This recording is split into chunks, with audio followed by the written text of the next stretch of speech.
পূর্ণাঙ্গ ইসলাম 4টা শব্দ লাগবে, 4টা শব্দ। ঈমান ঈমানে কামেল লাগবে, ইসলাম ইসলামে কামেল লাগবে, ইহসান ইহসানে দায়েম লাগবে, তাকওয়া হাক্কা তুকাতি লাগবে, তাকওয়া হাক্কা তুকাতি লাগবে।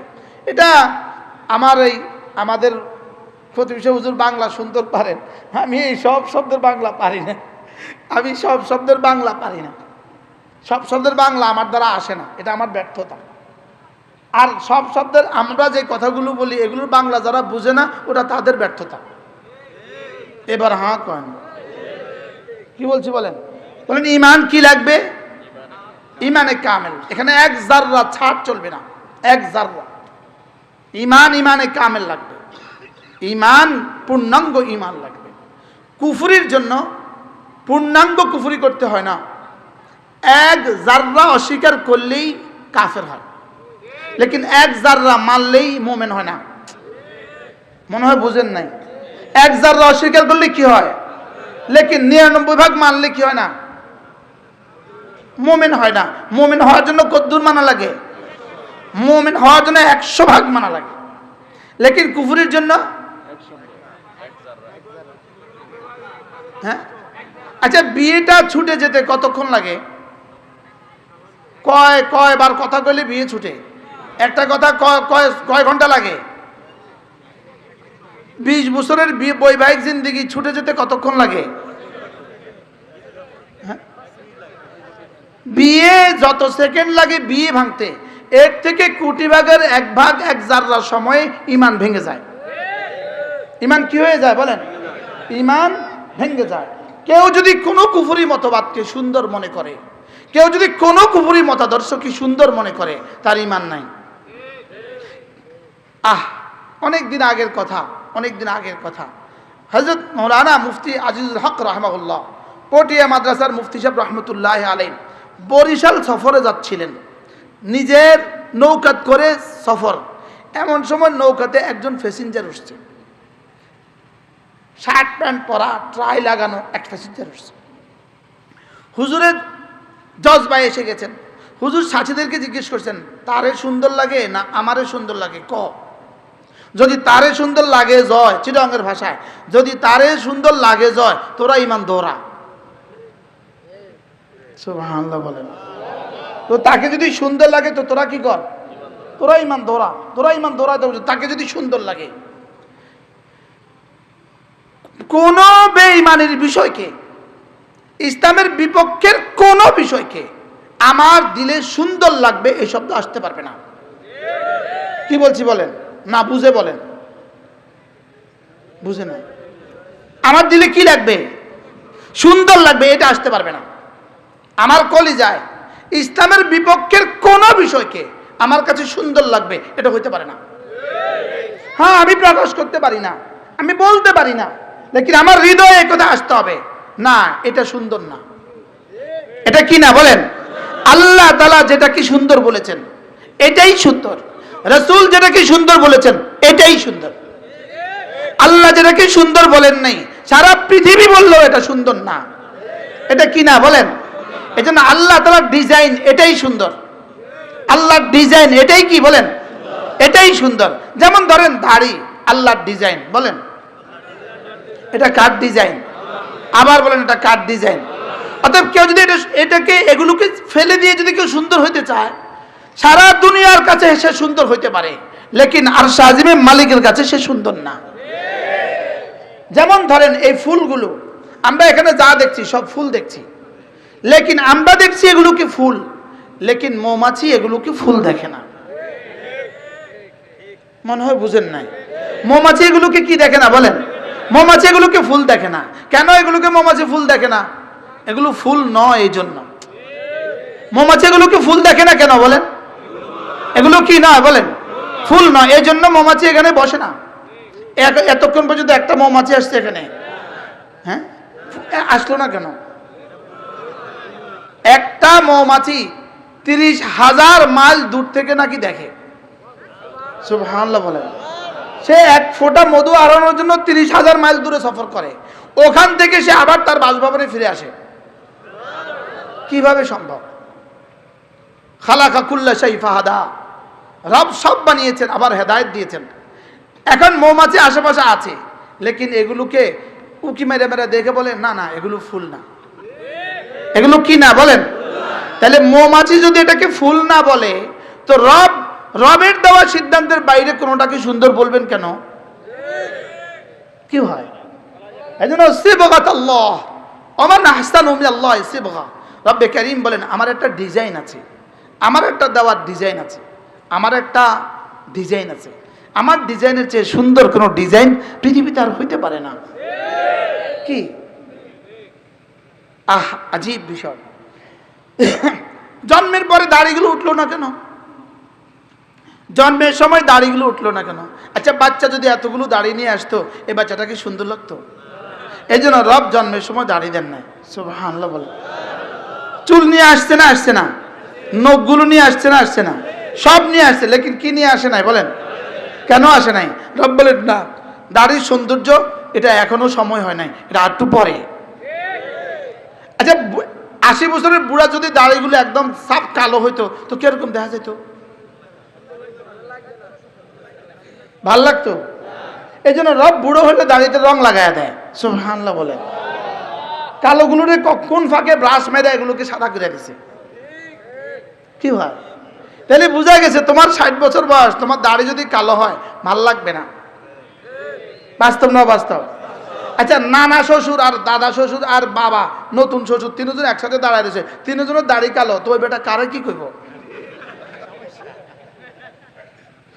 এটা কি পরিমাণ সমস্যা হবে, ঝামেলা হবে না? কারে কি কইয়া বয়? এই জন্য কোনো বয়স্ক মানুষের সাথে যদি বাচ্চা দেখি, বাচ্চা আমি জিগাই না ভাই এটা আপনার নাতি না নাতি কিনা, এটা জিগাই না। যদি ছেলে হয় শরম পাবে সে। সিলেটে গেলে 50 বছর বয়সী ছেলে পাওয়া যায় 6 মাসের, কারণ ও বিয়ে করছে 49 বছরে, কারণ লন্ডন যাওয়ার জন্য অপেক্ষা করতে করতে 49 বছর গেছে গা।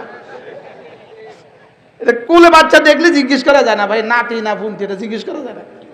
কি বলতে হয়? এটা কে, এটা জিজ্ঞেস করতে হয়। আগে আমি জিজ্ঞাসা শরম পাইছি, এখন আমি জিজ্ঞাসা এটা কে। বারহাল আল্লাহ তাআলার ডিজাইন এটা সবচেয়ে সুন্দর ডিজাইন। সুবহানাল্লাহ বলেন। এজন্য টাকনুর উপরে কাপড়, টাকনুর উপরে কাপড় আর নিচে কাপড়। পুরুষের টাকনুর উপরে কাপড়, এটা আল্লাহ তাআলার দেওয়া ডিজাইন। মেয়েদের টাকনুর নিচে কাপড়, এটা আল্লাহ তাআলার দেওয়া ডিজাইন। সুবহানাল্লাহ বলেন। পুরুষের বোরকা এটা আল্লাহ, মেয়েদের বোরকা এটা আল্লাহ তাআলার দেওয়া ডিজাইন। পুরুষের জামা এটা আল্লাহ তাআলার দেওয়া ডিজাইন। সুবহানাল্লাহ বলেন। এই পুরুষের চুল চতুর্দিক থেকে কেটে সমান হবে, এটা আল্লাহ তাআলার দেওয়া ডিজাইন। আর এদিকে কাটবে এদিকে বড় রাখবে, এটা ইহুদিদের ডিজাইন। আল্লাহ, এখন যদি টুপি খোলাই কি অবস্থা হবে? এখন যদি সবগুলো টুপি খোলাই তো কি অবস্থা হবে? গ্রিক সভ্যতায় ওদের ওই সভ্য সমাজে গোলাম বিক্রি হইতো, বাজারে গোলাম বিক্রি হইতো। তো বাজারে গোলাম বিক্রি হইতো, গোলাম কোনটা স্বাধীন কোনটা এটা চিনবে কি দিয়া? তো গোলামগুলোর এদিকে শেপ করে দিত, এদিকে চুল কেটে দিত, এদিকে বড় রাখতো। তো বাজারে বোঝা যেত এটা গোলাম এটা স্বাধীন, এটা গোলাম এটা স্বাধীন। আমাদের দেশে যারা এদিকে শেপ করে এদিকে চুল রাখে, এরা হলো গোলামের ঘরের গোলাম। এটা ওই গোলামদের উত্তরসূরি এরা। এটা কি বলেন? ওই গোলামদের কি উত্তরসূরি। আচ্ছা আপনি বলুন তো দেখি, একটা লোক যদি এখানে এই মুহূর্তে একদম উলঙ্গ হয়ে বারহানা হয়ে একদম দিগম্বর হয়ে যদি এদিকে যায়, আপনারা ওকে কি বলবেন? সবাই বলেন তো কি বলবেন? আচ্ছা ও যদি পাগল হয় যে হাফ প্যান্ট পরে যায়, ও কি আধা পাগল? বুঝে বলেন, আরো জোরে কর। ও কি বলেন তো? ও আধা পাগল। হ্যাঁ আচ্ছা এখানে যদি একটা মেয়ে যদি একদম মাথা কামায়া, 30 বছর একটা মহিলা যদি একদম মাথা কামায়া এখান দিয়ে যায়, আপনারা কি বলবেন? তো এরা যদি মাথা কামাইলে যদি পাগল হয়, যারা ছোট ছোট করে বফ কাটিং কাটে, এরা আধা পাগল না, এরা কি পাগল? এরা আধা পাগল। তাইলে বোঝা গেছে রাসূল যেটা দিয়েছেন, রব্বে করিম যেটা ঠিক করে দিয়েছেন, এটাই সুন্দর, এটাই মানবতা, এটাই সভ্যতা, এটাই আদর্শ, এটাই হিউম্যানিটি, এটাই ভদ্রতা, এটাই সুন্দর, এটাই সৌন্দর্য, এটাই উৎকর্ষতা। কি হয়? তাহলে বোঝা গেছে ইসলাম থেকে যে যত দূরে সে তত অমানুষ। না বুঝেন নাই? বলেন ইসলাম থেকে যে যত দূরে সে তত কি? অমানুষ। ইসলাম থেকে যে যত দূরে সে তত অমানুষ। সে তত অমানুষ বললে ভুল হবে, বন মানুষ। সে তত কি? আচ্ছা আপনি বলুন তো দেখি, যারা ইসলাম মানে না এরা প্রতিদিন কুলি করে কয়বার?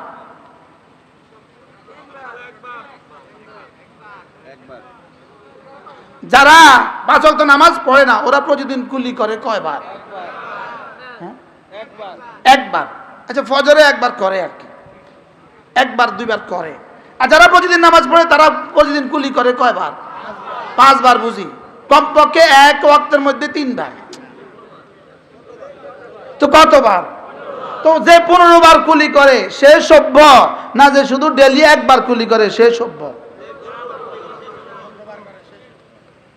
কি ভাই, ইসলামের প্রতিটা বিষয় আপনি জিজ্ঞেস করেন, প্রতিটা বিষয় যেটা আপনি ইসলাম ধরবেন এটা সুন্দর।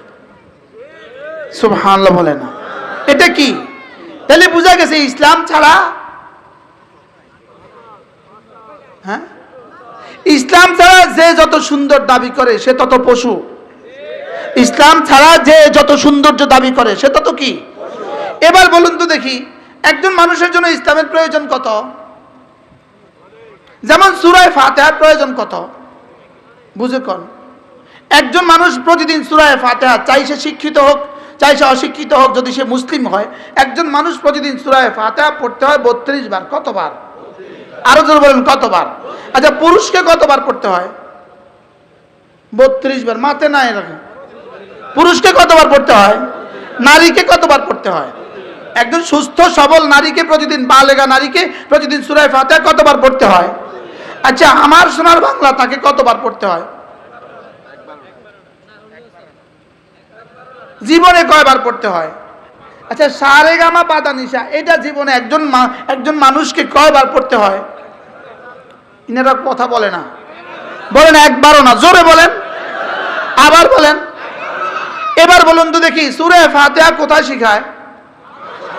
এবার আমার সোনার বাংলা কোথায় শিখায়?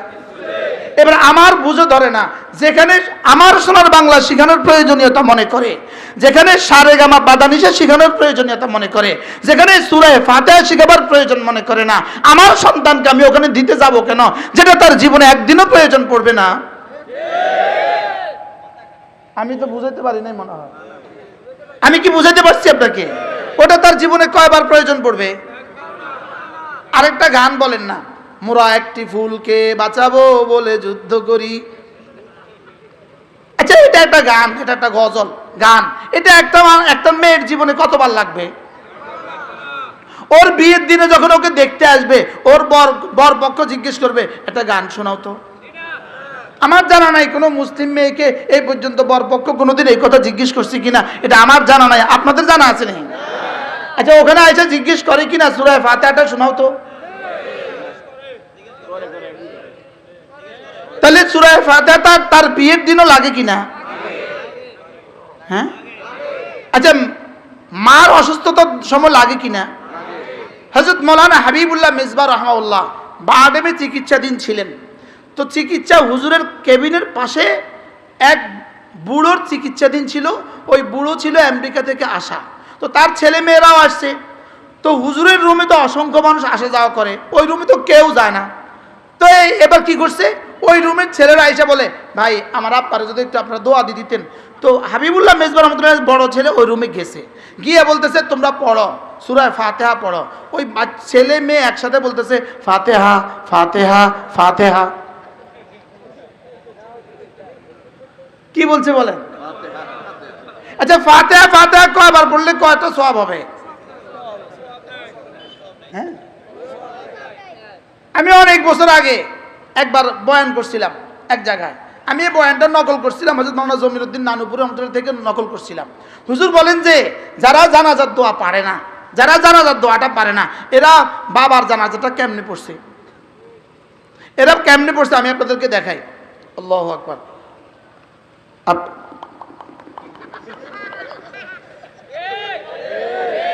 এরপর আল্লাহু আকবার, নামাজের পরে এক সিএনজি ড্রাইভার বলতেছে, হুজুর আল্লাহর কসম আমি আমার আব্বার জানাজা এইভাবে পড়ছি। আল্লাহ জান্নাত নসিব করবো। ওই ড্রাইভারটারও ইন্তেকাল হয়ে গেছে, আমাদের লক্ষ্মীপুরের, ওটাও সেও মারা গেছে। আল্লাহ তার কবরকে জান্নাতের টুকরো বানিয়ে দেন। কি বলছি বলেন? যারা জানাজার দোয়া পারে না তারা বাবার জানাজা কেমনে পড়ে? কর না, আমি বুঝাই, কর না, কর না, কেমনে পড়ে? ঠোঁট না রে কেন? পাশের লোকটা কি বলবে, কি তোর আব্বার জানাজা কিছু কইলি না, এই জন্য সে ঠোঁট না রে। এরাই আবার নিজেদেরকে সমাজে খুব শিক্ষিত মনে করে। এরা নিজেদেরকে অনেক শিক্ষিত, কি অনেক শিক্ষিত মনে করে। এরা মনে করে এরা সব পারে। এদের পারা হলো ওই বেটার মতো। এক বেটা সব পারে, বাংলাও পারে, ইংরেজিও পারে, বিজ্ঞানও পারে, অঙ্কও পারে, সব পারে। এবার নৌকাত করে ওই পারে রওনা দিছে। এবার মাঝিকে জিজ্ঞেস করে, মাঝি তুমি কি বাংলা পারো? কয় পারি না। কয় তোমার জিন্দিগি কেমনে চলবে? এবার বলছে তুমি কি অঙ্ক পারো? কয় পারি না। কয় তোমার জিন্দিগি যাইবো কেমনে? কয় ভূগোল পারো? কয় পারি না। কয় তোমার জিন্দিগিটা যাইবো কেমনে? তো এবার মাঝি জিজ্ঞেস করতেছে, একটু পরে ঝড় উঠছে, এবার জিজ্ঞেস করতেছে স্যার আপনি কি সাঁতার পারেন? কয় না পারি না। আচ্ছা সব পারে সাঁতার পারে না, এই লোকটার এখন জিন্দিগি যাইবো কেমনে? কি ভাই?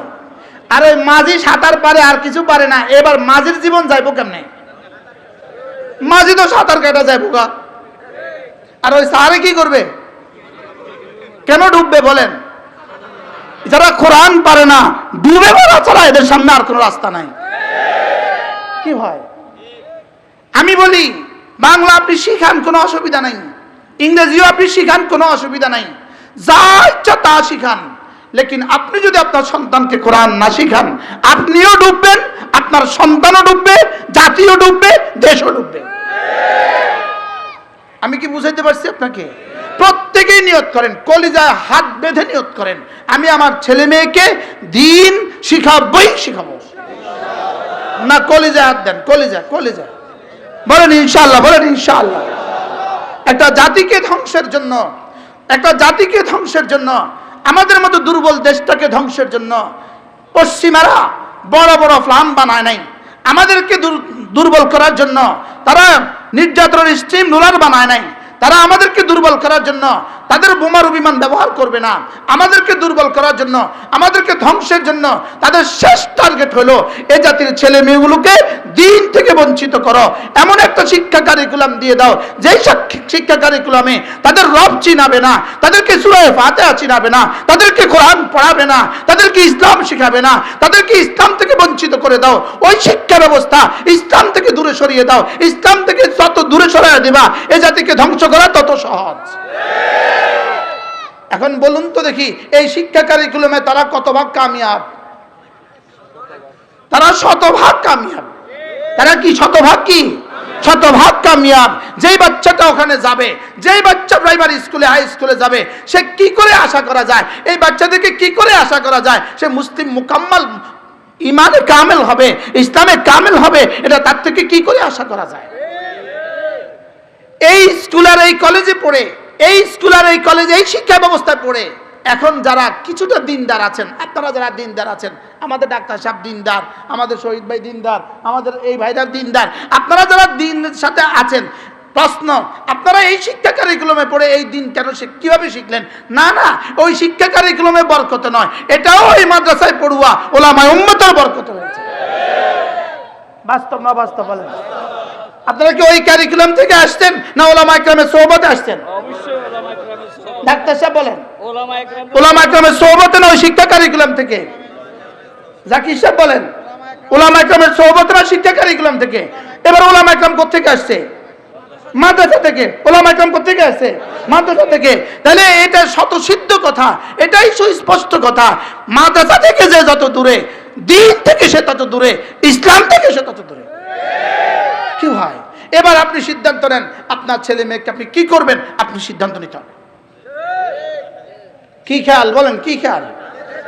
আরো জোরে বলেন না, কলিজায় হাত দিয়ে বলেন, আল্লাহর সাথে চুক্তি করেন, আল্লাহর সাথে চুক্তি করেন যে আমার যাদের ছেলে মেয়ে আছে আমরা আমাদের ছেলে মেয়েদেরকে দিন শিখাবোই শিখাবো। বলেন ইনশাআল্লাহ, বলেন ইনশাআল্লাহ।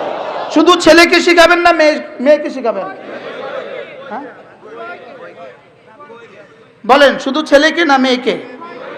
আচ্ছা, ছেলেকে দিন শেখানো বেশি জরুরি না মেয়েকে দিন শেখানো বেশি জরুরি? আচ্ছা, একটা মেয়ে দ্বারা গুনাহের সম্ভাবনা বেশি হয় না একটা ছেলের দ্বারা গুনাহের সম্ভাবনা বেশি হয়? আচ্ছা, একটা ছেলে যদি জিন্সের প্যান্ট পরে জিন্সের শার্ট গায়ে দিয়া মোটরসাইকেল চালায় কক্সবাজার যায়, ওর দিকে মোটামুটি কতজন তাকায় তাকায় গুনাহ করছে? মনে হয় বুঝেন নাই।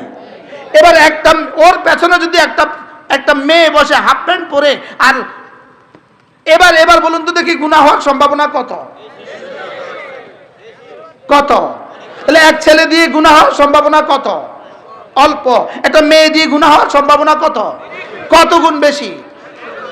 100 গুণ। আরে কোটি কোটি গুণ বেশি, কোটি কোটি গুণে বেশি। তা আমি বলি যে একটা মেয়ে দিয়ে যদি গুনাহ হওয়ার সম্ভাবনা কোটি কোটি গুণে বেশি হয়, তাহলে মেয়েকে দিন শিখানো এক ছেলের মোকাবেলায় কোটি কোটি গুণে বেশি। কি মনে হচ্ছে আপনাদের কাছে? বলেন ছেলেকে দিন শিখানো জরুরি না জরুরি না? জরুরি। ছেলেকে দিন শিখানো জরুরি না জরুরি না? এবার মেয়েকে দিন শিখানো কত গুণে বেশি জরুরি? এই কথাটা শহীদ ভাইদের বুঝাইতে আমার এত বছর লাগছে। এই গ্রামের মেয়েরা যদি আপনার হাসরের মধ্যে আপনার গরিবান ধরে, আপনার কলার ধরে, আপনি ছেলেদের জন্য করলেন, আমাদের জন্য করলেন না কেন? উত্তর দেন, উত্তর রেডি করেন। মনে হয় বুঝাতে পারলাম না। কবে থেকে শুরু করবেন এখানে কাজ বলেন? ইনশাআল্লাহ শিক্ষিকা অলরেডি নিয়োগ দেওয়া হয়ে গেছে, আলহামদুলিল্লাহ বলেন আলহামদুলিল্লাহ। এটা আমাদের এক তাহারিক তুলছি, আমরা একটা তাহারিক তুলছি। ইনশাআল্লাহ এদেশে গ্রামে গ্রামে মাদ্রাসা হবে ইনশাআল্লাহ। বলেন ইনশাআল্লাহ, বলেন ইনশাআল্লাহ। তোমাদের যে কারিকুলাম দিয়া তোমরা জাতিকে ধ্বংসের ষড়যন্ত্র করছো, ইনশাআল্লাহ আমরা বাতিল যেভাবে আসে হক সেভাবেই আসবে। কি ভাই? বাতিল যেভাবে আসে হক কি সেভাবেই আসবে। বাতিল যদি শিক্ষার আকৃতিতে আসে, হকও শিক্ষার আকৃতিতে আসবে। বাতিল শিক্ষার আকৃতিতে, হক কি শিক্ষার আকৃতিতেই আসবে। বাতিল যদি অস্ত্রের আকৃতিতে আসে, বক্তৃতার মোকাবেলা আসে, বক্তৃতার আকৃতিতে আসে, হকও বক্তৃতার আকৃতিতে আসবে। কি ভাই? বাতিল যদি ব্যালট দিয়ে আসে, হকও ব্যালট দিয়ে আসবে। যাও এবার জি কয় না, আবার বলেন। বাতিল যদি ব্যালট দিয়ে আসে, বলেন হকও কি দিয়ে আসবে? বলেন বাতিল অস্ত্র দিয়ে আসলে হক অস্ত্র দিয়ে আসবে। বাতিল যদি এবার শিক্ষা কারিকুলাম দিয়ে আসে, তাহলে হকও কি দিয়ে আসবে? বলেন শিক্ষা কারিকুলাম দিয়ে আসবে। এই জন্য চলেন নিয়ত করি ইনশাআল্লাহ আমরা আমাদের ছেলেকেও দিন শিখাবো, আমরা আমাদের মেয়েকেও দিন শিখাবো। স্কুলে, প্রাইমারি স্কুলে কোটি কোটি ডলার বরাদ্দ দিয়ে গানের শিক্ষক নিয়োগ দেওয়ার চিন্তা ভাবনা করে একরকম ফাইনাল করে ফেলেছে। আপাতত একটু স্থগিত রেখেছে, দেখি মৌলবীরা কি কয়। এটা ফাইনাল, লেকিন আপাতত একটু কি রেখেছে, একটু একটু হালকা একটু স্থগিত রাখ, 2-1 মাসের লেগে স্থগিত রাখ। এদূর করছে আর কি। এরা যেটা জীবনে কখনোই প্রয়োজন নাই, যেই গান এক নারীর জীবনে কখনোই প্রয়োজন নাই, যেই কি বলে আমার সোনার বাংলা এক নারীর জীবনে কখনোই প্রয়োজন নাই, সারেগামা পাদানিশা এক নারীর জীবনে কখনোই প্রয়োজন নাই, ছেলের জীবনে কখনোই প্রয়োজন নাই। সেটা শিখাবার জন্য কোটি কোটি ডলার বরাদ্দ দিয়ে তুমি শিক্ষক নিয়োগ দিতে গেলে কেন?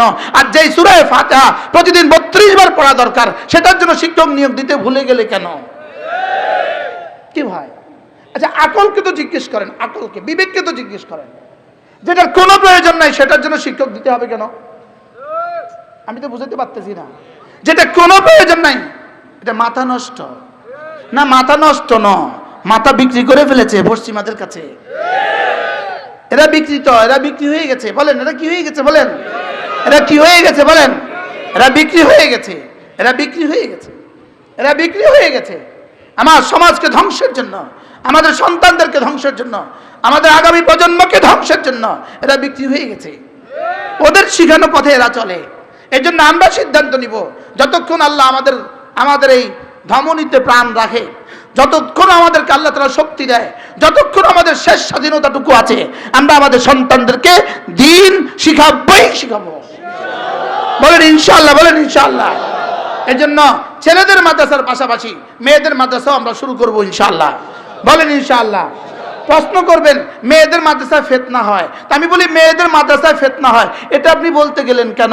স্কুল কলেজে ফিতনা হয় এটা আপনি দেখলেন না কেন? সৈয়দ কি বলছি বুঝায় কন, কি কইছি বুঝায় কন। স্কুল কলেজে ফিতনা হয় না? হয় না? তো এটা দেখলেন না কেন? এখানে ফিতনা হয় এটা বলতে গেলেন কেন? এটাও একটা ষড়যন্ত্র অংশ, এটা নুরানি ধোঁকা। এটা কি ধোঁকা বলেন? ওখানে যদি ফিতনা পড়ে, ওখানে যদি ফিতনায় পড়ে, ওখানে যদি 90% নারী, এখানে ফিতনায় পড়বে 10% নারী, ওখানে বেঁচে যায় 10%, এখানে হারিয়ে যাবে 10%। কি ভাই আমি কি বুঝাতে পারছি আপনাকে? ওখানে বেঁচে যাবে কত, এখানে বেঁচে যাবে কত %? আচ্ছা শিয়ালে মুরগি নিয়ে যায়, এই জন্য আর মুরগি পালে না, কারণ মুরগি পালা বন্ধ করে দাও, শিয়ালে মুরগি নিয়ে যায়। বুঝে নাই কথা কি বলছি বলেন? আখ্যাতে শিয়াল পড়ে, শিয়াল আখ্যাতে পড়ে আর মাঝে মাঝে আখ খেয়ে ফেলে, এই জন্য কেউ আর আখের চাষ করে না, এই জন্য কেউ আর মুরগি পালে না। শিয়ালে নেয় না? নেয় না? নিলে কয়টা নিছে? ছিলে মাছ নেয় না? নেয় না? এবার মাছ পালা বন্ধ করো, ছিলে মাছ পেয়ে যায়।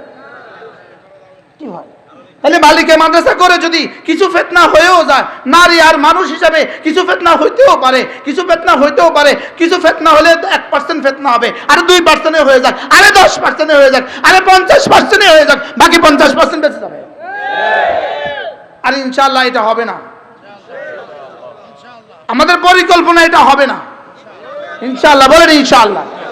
আমার বালিকা মাদ্রাসা আছে, ছায়া দেখার কোনো সুযোগ নেই, কেউ কারো ছায়া দেখবে কোনো সুযোগ নেই, কেউ কারো ছায়া দেখবে, পর্দা লঙ্ঘন হবে বলতে ছায়া দেখবে কারো সুযোগ নেই।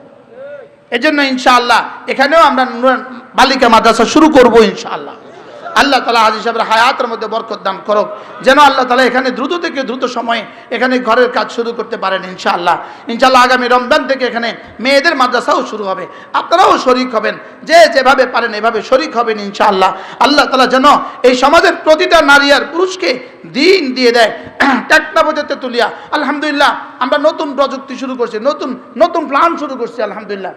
যেমন আমি আমার মাদ্রাসার ইউনিয়নের প্রত্যেকটা মসজিদে ইনশাআল্লাহ আমরা মক্তব চালু করব।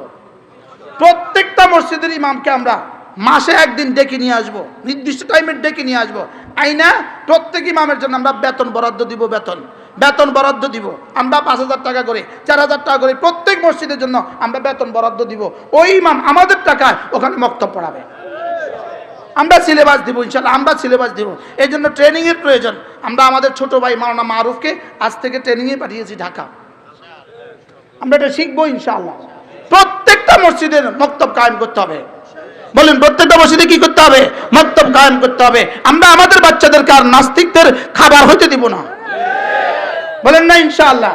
সে ডাক্তার হবে, সে আস্তিক ডাক্তার হবে, সে ইঞ্জিনিয়ার হবে, আস্তিক ইঞ্জিনিয়ার হবে, নাস্তিক ডাক্তার হবে না, নাস্তিক ইঞ্জিনিয়ার হবে না, নাস্তিক প্রফেসর হবে না, নাস্তিক রাজনীতিবিদ হবে না। এজন্য আমরা প্ল্যান করবো ইনশাআল্লাহ, বলেন ইনশাআল্লাহ। ইচ্ছা শুরু করে দিবেন ইনশাআল্লাহ। দারুল দেওবন্দের মুহতামিম হযরত মাওলানা আবুল কাসেম নোমানী দামাত বারাকাতুম পুরা বাংলাদেশীদের জন্য, পুরা বিশ্বের জন্য নতুন একটা পয়গাম দিয়েছেন। তিনি বলেছেন প্রত্যেকটা মাদ্রাসা যেন তার মোট আয়ের 10% টাকা শুধু উম্মতের মক্তবের জন্য বরাদ্দ দিয়ে দেয়। সুবহানাল্লাহ। প্রত্যেকটা মসজিদে মক্তব কায়েম হবে ইনশাআল্লাহ, বলেন ইনশাআল্লাহ, বলেন ইনশাআল্লাহ। প্রত্যেক ইমাম মক্তব পড়াইতেই হবে। আপনারা শুনে থাকবেন, এই আমাদের নোয়াখালী ইসলামিয়া মাদ্রাসার হেড মুহাদ্দিস হযরত মাওলানা নাসির আহমদ, হ্যাঁ হুজুরের নাম কি ছিল? নাসির আহমদ সাহেব হুজুর জীবনের শেষ বেলাতেও তিনি, জীবনের শেষ বয়সেও তিনি বুখারীও পড়িয়েছেন, আবার মক্তবও পড়িয়েছেন, পড়াইছেন হুজুর, মুহাদ্দিস হুজুর সাক্ষী, শেষ জীবনে মক্তব পড়িয়েছেন। এজন্য মেরে ভাইও আমাদের মক্তবগুলো হযরত হাফিজুর রহমাতুল্লাহ স্বপ্নই ছিল এটা। হাফিজুর রহমাতুল্লাহ কি ছিল বলেন? স্বপ্নই ছিল এটা। আমরাও আলহামদুলিল্লাহ এই স্বপ্ন লালন করতে শুরু করছি আলহামদুলিল্লাহ, বলেন আলহামদুলিল্লাহ। আশেপাশে যতগুলো মসজিদ আছে সব মসজিদের সভাপতি, সেক্রেটারি আর ইমাম এই তিনজন মানুষ দিয়া একদিন 10 জন 10টা মসজিদের সভাপতি সেক্রেটারি ইমাম, আরেকদিন 10 মসজিদের সভাপতি সেক্রেটারি ইমাম দাওয়াত দেন, মাদ্রাসার দাওয়াত দেন, এদেরকে সুন্দর করে মেহমানদারি করেন, মেহমানদারি কইরা এদেরকে ফর্ম পূরণ করে দেন। আপনারা আপনাদের ইমামই থাকবে, আমাদের কাছে এসে ট্রেনিং করে যাবে, সে আপনাদের এখানে নুরানি পড়াবে, আমাদের পক্ষ থেকে 5,000 টাকা বেতন। কেমন হবে ইনশাআল্লাহ? ভালো হবে না হবে না বলেন? ইনশাআল্লাহ। এভাবে আমরা এদেশের প্রত্যেকটা বাচ্চাকে, স্কুলগামী প্রত্যেকটা ছেলে মেয়েকে আমরা ইনশাআল্লাহ দিন দিব ইনশাআল্লাহ। বলেন ইনশাআল্লাহ, বলেন ইনশাআল্লাহ। আল্লাহ তাআলা তৌফিক দান করেন। এই হলো আমাদের বাচ্চাদের জন্য আমাদের পরিকল্পনা। এরপরে ম্যাট্রিক পরীক্ষার্থী বাচ্চাদেরকে আমরা কিভাবে এদেরকে দিন শেখানো যায়, এদেরকে কিছু সময় তাবলীগে পাঠানোর চিন্তা করা, এরপরে এদেরকেই আবার কোরআনে কারীমে শুদ্ধ করে দেওয়ার পরিকল্পনা করা ইনশাআল্লাহ। আল্লাহ তাআলা তৌফিক দান করেন। আমরা তালিমউদ্দিন শুরু করব ইনশাআল্লাহ। আমাদের মুফতি আব্দুল মালিক হাফিজাহুল্লাহ দামাত বারাকাতুহুম তিনি বলেন যে তালিমউদ্দিন ছাড়া এই জাতিকে আর ফিরাবার আর কোনো রাস্তা আমাদের সামনে বাকি নাই। বাস্তব না বাস্তব বলেন? এই নাস্তিকতার 6 লাভের মুহূর্তে এই জাতিকে আপনি বাঁচাবেন কিভাবে? এই নগ্নতার 6 লাভের মুহূর্তে জাতিকে আপনি বাঁচাবেন কিভাবে? জাতিকে বাঁচাবার আখেরি ঠিকানা তালিমউদ্দিন।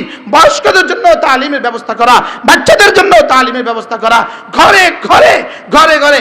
আজ থেকে 65 বছর আগে আবুল হাসান আলী নদভী রহমতুল্লাহ আলাইহি বার্মার রেঙ্গুনে এক ভাষণ দিয়েছিলেন। সেই ভাষণে তিনি মুসলমানদেরকে বলেছিলেন, ও মুসলমানেরা, তোমরা যদি তোমাদের বাচ্চাদেরকে দ্বীন না শিখাও, তোমাদের যুবকদেরকে যদি তাবলীগে না পাঠাও, তোমাদের বাচ্চাদেরকে যদি মাদ্রাসা মক্তবে না পাঠাও, অচিরেই তোমরা তোমাদের দ্বীনও হারা হবা, দেশও হারা হবা। হয়েছে না বলেন? এখনো আমরা আজকের এই 2025 সালের আজকের এই নভেম্বরের 1 তারিখে আমরাও আপনাদের সামনে উদাত্ত কণ্ঠে আহ্বান করি, জাতি, আপনি যদি আপনার সন্তানকে দ্বীন না শিখান, আপনি যদি আপনার সন্তানকে কোরআন না শিখান, আপনার ছেলেকে দ্বীন না শিখান, মেয়েকে দ্বীন না শিখান, ছোট ভাইকে দ্বীন না শিখান, আপনার পরিবারের লোকজনদেরকে আপনি দ্বীন না শিখান, অচিরেই এ জাতি এ দ্বীন হারাবে, দেশও হারাবে।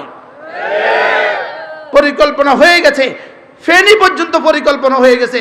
পুরা 3 জেলা, চট্টগ্রাম, কক্সবাজার, বান্দরবান, এই 3 জেলা নিয়ে নেওয়ার পরিকল্পনা হয়ে গেছে। খুদা না খাস্তা যদি ভুটানের মতো এই 3 জেলা নিয়ে যায়, দক্ষিণ পূর্ব তৈমুরের মতো এই 3 জেলা নিয়ে যায়, যদি সুদানের মতো এই 3 জেলা নিয়ে যায়, এই 3 জেলাতে তারা মুস্তাকিল খ্রিস্টান রাষ্ট্র কায়েম করার স্বপ্ন লালন করছে। এটা যদি হয়ে যায়, খুদা না খাস্তা, বলুন তো এই 3 জেলার মুসলমানদের কি অবস্থা হবে? ওদের কি অবস্থা হবে? আমাদের কি অবস্থা হবে বলুন? এজন্য আমাদের বাচ্চাদেরকে মানুষ বানানো দরকার আছে না নাই বলেন? আখেরি রাস্তা মাদ্রাসা, আখেরি রাস্তা, আরো জোরে বলেন, আখেরি রাস্তা কি? আখেরি রাস্তা মাদ্রাসা। গত 30 বছর ধরে বার্মার কোন মুসলিম বাচ্চাকে মাদ্রাসাতেও পড়তে দেয় নাই, স্কুলেও পড়তে দেয় নাই। এরপর এই পরিমাণ মূর্খ এক জাতিকে ধাক্কা দিয়ে ফেলে দিতে আর কতক্ষণ লাগছে বলেন? এই পরিকল্পনাই করছিল গত 16 বছরে এই পরিকল্পনাই করছিল। এদেশকে আমরা এভাবেই মারবো, অশিক্ষিত রেখে মারবো। শুধু অটো চালাতে পারে, এছাড়া আর কিছুই পারে না, এরকম জনসংখ্যা এদেশে কতজন আছে বলেন? কি ভাই, শুধু অটো ড্রাইভারকে দিয়া, যারা এই ছাড়া আর কোনো যোগ্যতা রাখে না, এই মানুষগুলোকে দিয়া আপনি এই দেশকে ঢেলে সাজাবেন কিভাবে? এই দেশকে সুন্দর করবেন কিভাবে? জুলাই সনদের নামে আপনাদের সামনে যে সুন্দর এক সনদ পেশ করেছে, যেই সনদের মধ্যে বিসমিল্লাহ শব্দ লিখার মতো বেয়াদবি তারা করে নাই। তাদের পশ্চিমা প্রভুদের সামনে বেয়াদবি হয়ে যাবে, এজন্য বিসমিল্লাহ লেখে নাই। নাউজুবিল্লাহ বলে না?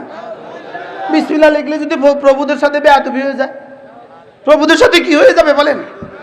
আচ্ছা, যেই সনদ আমার বুঝে ধরে না, যেই সনদকে তোমরা বলছো এটা আমাদের রাষ্ট্রের জন্য, আমাদের প্রগতির জন্য, আমাদের শান্তির জন্য, আমাদের সব কিছুর জন্য এই সনদ, সেই সনদে বিসমিল্লাহির রহমানির রহিম লিখলে কি এমন অসুবিধা ছিল তোমাদের? আমাদেরকে একটু বুঝাও। কি ভাই, কি অসুবিধা ছিল বিসমিল্লাহ লিখতে? বিসমিল্লাহ লিখতে কি অসুবিধা ছিল? যেই শিক্ষা ব্যবস্থা বিসমিল্লাহ শব্দ সিদ্ধ করে শিখায় না, আর রহমান শিখায় না, রহিম শিখায় না, স্রষ্টার পরিচয় দেয় না, এই শিক্ষা ব্যবস্থা দিয়ে জাতিকে শান্তি দিবেন, এটা কিভাবে সম্ভব? এটা কিভাবে সম্ভব? জোর বলেন, এটা কিভাবে সম্ভব? এটা কেমনে সম্ভব? হ্যাঁ, ইসলাম ছাড়া এই জাতিকে, ইসলাম ছাড়া আপনি দুর্নীতি মুক্ত করে দিবেন, আল্লামা অলিপুরি দামাত বারাকাতুহু আপনাদেরকে এই শব্দগুলো বুঝিয়েছে। ইসলাম ছাড়া জাতিকে আপনি দুর্নীতি মুক্ত করে দিবেন, ইসলাম ছাড়া জাতিকে সাম্যে ভরে দিবেন, ইসলাম ছাড়া জাতিকে সৌহার্দ্য দিয়ে ভরে দিবেন, ইসলাম ছাড়া জাতিকে সুন্দর করে দিবেন, এটা সেদিন সম্ভব হবে যেদিন পাঁঠা থেকে দুধ পাবেন। পাঁঠা যেদিন দুধ দিবে, ইসলাম ছাড়া শিক্ষা ব্যবস্থা থেকে শান্তি সেদিন আসবে। বুঝেন না কিছুই? কি বুঝছেন বলেন? বলেন। পাঁঠা দুধ দিবে কবে? হ্যাঁ, তা আপনারা তো মনে করতেছেন একটা ডেট আছে যে ডেটে পাঁঠা দুধ দিবে। হ্যাঁ, জোরে বলেন। কিয়ামত পর্যন্ত পাঁঠা যেদিন দুধ দিবে, ইসলাম ছাড়া শান্তি সেদিন আসবে। শুধু একটা স্লোগান শিখে আমাদেরকে সাম্য সাম্য সাম্য সাম্য সাম্য এই শব্দের লগে ভুলে আসবেন। ভুয়া ভুয়া শিখায় কি? সাম্য কি কি শিখায়? সাম্য শব্দ শুনছেন কি না? আপনারা শুনেন নাই? শুনেন না? জুলাই সনদের মূল কি? সাম্য। মূল কি বলেন? আমাদের সংবিধানের মূল কি? সাম্য। আচ্ছা, আমাদের এত এত সংস্কারের মূল কি? হোয়াট ইজ দ্য সাম্য? হোয়াট ইজ দ্য সাম্য? সাম্য ভুয়া ভুয়া। আচ্ছা, সাম্য মানে কি? সমান সমান বলেন না। সাম্য মানে কি? আর জোর বলেন, সাম্য মানে কি? আচ্ছা, শ্রমিকের মনিব সমান সমান কেমনে হয়? বুঝেন না কথা? আচ্ছা, রিক্সার ড্রাইভার আর পাইলট সমান সমান কেমনে হয়? হ্যাঁ, তাহলে এই সাম্য মানে কি? ভুয়া। এই সাম্য মানে কি বলেন? আচ্ছা, এই সাম্য কিভাবে সম্ভব? হ্যাঁ, সাম্য কেমনে সম্ভব? বুঝেন না কথা? এই বেটা পারবে কুলি, এ বেটা কুলি, এ বেটা কুলি, এ বেটা শিল্পপতি, এই দুইজন সমান হয় কেমনে? বুঝেন না? সম্ভব। তো কি সাম্য মানে কি? এমনি কি করতে চাইতেছেন? কি? হ্যাঁ হ্যাঁ, ইসলাম সাম্য। মনিবকে কি বলে? তুমি মনিব থাকো। শ্রমিককে কি বলে? তুমি শ্রমিক থাকো। লেকিন নামাজে এক কাতারে একসাথে দাঁড়ায় যাও। আর সুবহানাল্লাহ বলেন না? আচ্ছা, কি পরিমাণ সাম্যের উদাহরণ! সুবহানাল্লাহ বলেন। বাদশা আর প্রজা, সেখানে কি সেজদা কোন জায়গায় দাঁড়াইছে? কোন জায়গায়? না একটু আগে পিছে দাঁড়াইছে। মনিব যে তার পাশে, এই জন্য একটু আগে পিছে। এবার সাম্যটা কেমন হয়েছে? তাহলে ইসলাম ছাড়া সাম্যর কল্পনা তুমি তোমাদের প্রগতি দিয়া সাম্যের একটা উদাহরণ পেশ করো। তোমরা কবে তোমাদের ফ্ল্যাটে, তোমরা কবে তোমাদের দস্তখানে তোমার ড্রাইভারকে বসিয়েছ? আমরা তো আমাদের তবলিগে সচিবের ড্রাইভার একসাথে একই ফ্ল্যাটে খাই। 100% সত্য। কি? তো তোমরা সাম্যের কোন উদাহরণ পেশ করেছো পৃথিবীতে? হ্যাঁ, বংশং, ওই মুরব্বিকে বংশং। এই গ্রামের এক সাদা সিধা মুরব্বী বুঝতে পারছে বংশং। এরা বুঝে শিক্ষিত, এরা বুঝে বংশং বুঝে না। বুঝে ঠিক মতোই, লেকিন পশ্চিমাদের কাছে বিবেক বিক্রি করে ফেলেছে। বুঝে না বলেন? বুঝে 16 আনা, বুঝে কত আনা, লেকিন কি করে ফেলেছে বলেন? এরা বুদ্ধিজীবী, এরা বুদ্ধি বিক্রি করে ফেলেছে। এরা বুদ্ধি কি করে ফেলেছে? বুদ্ধি বিক্রি করে ফেলেছে। আমি তো আপনাদের সামনের দুটো উদাহরণ পেশ করেছি। একটা উদাহরণ কি দিলাম? নামাজ। একটা উদাহরণ কি দিলাম? তো তোমরা পারলে সামনের একটা উদাহরণ পেশ করো। আচ্ছা, তো নামাজ তো ইবাদত। আচ্ছা, বুঝলাম এটা ইবাদত। তো খানা কি? দস্তখান। তো আমরা দস্তখানের সামনের উদাহরণ আমরা যেটা পেশ করেছি, তোমরা পারলে এরকম একটা পেশ করো। কি ভাই, তোমাদের কাছে তো এটাও নাই, সামনের একটা উদাহরণ তোমরা পেশ করো। বলেন না? তাহলে এই সাম্য শব্দটা কি? এই জন্য পশ্চিমাদের বস্তা পচা এই শব্দগুলো এদেশে আমদানি করার চেষ্টা করা হচ্ছে। আল্লাহ আমাদেরকে বুঝ দান করেন। চলেন আমরা নিয়ত করি, ইনশাআল্লাহ আমরা আমাদের সন্তানদেরকে দ্বীন শিখাবো। নিয়ত পাক্কা ইনশাআল্লাহ? বলেন ইনশাআল্লাহ। বৃদ্ধাশ্রমে জীবন কাটাতে চান, বৃদ্ধাশ্রমে গিয়ে জীবন দিবেন। যারা মনে মনে ভাবছেন আপনি বৃদ্ধাশ্রমে গিয়ে জীবন কাটাবেন, জীবনের শেষ সময়গুলো বৃদ্ধাশ্রমে গিয়ে কাটিয়ে দিবেন, আপনি আপনার সন্তানকে দিন শিখাতে হবে না, দেখবেন কয়দিন পরে বৃদ্ধাশ্রমে। কি ভাই, আমরা কি বৃদ্ধাশ্রমে যেতে চাই? বৃদ্ধাশ্রমে যেতে চাই? বাংলাদেশে জন্মগ্রহণ করেছেন বলেই, শুধু বাংলাদেশে জন্মেছি বলে কোটিবার যদি আলহামদুলিল্লাহ বলেন শুকর আদায় শেষ হবে না। রব কত বড় মেহেরবান, আমাদের কেমন এক দেশে পাঠিয়েছেন যেখানে আমরা বাবা মার কাছে আছি, যেখানে ভাই বোনের ভালোবাসা আছে, যেখানে স্বামী স্ত্রীর ভালোবাসা আছে, ভাই বোনের ভালোবাসা আছে, চাচা ভাতিজার ভালোবাসা আছে, জ্যাঠা ভাতিজার ভালোবাসা আছে, ফুফি ভাতিজার ভালোবাসা আছে, আছে না নাই?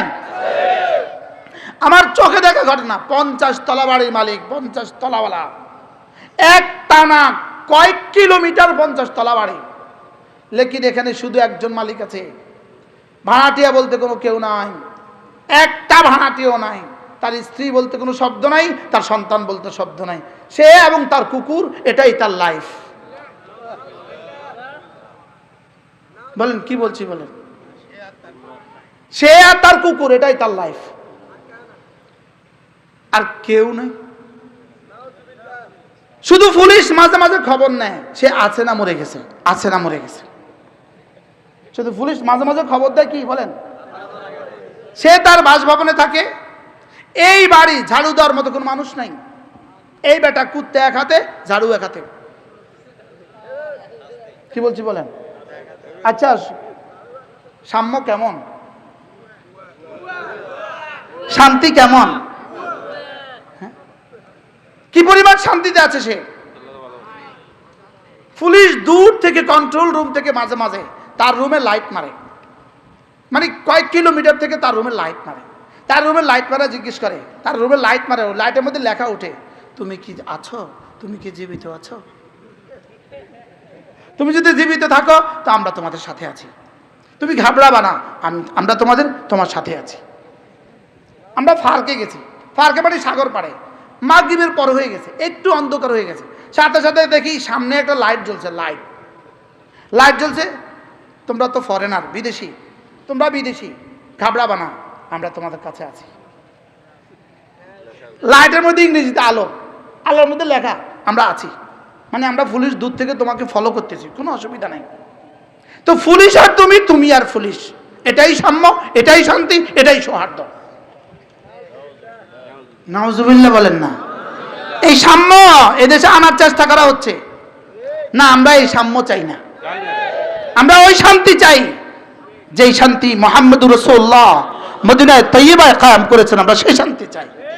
আর ওটা ওই শিক্ষা ব্যবস্থা ছাড়া ওই শান্তি জীবনে কখনো কল্পনাও করা যাবে না। আল্লাহ তাআলা মেহেরবানি করে আমাদেরকে বুঝাবানা সহজ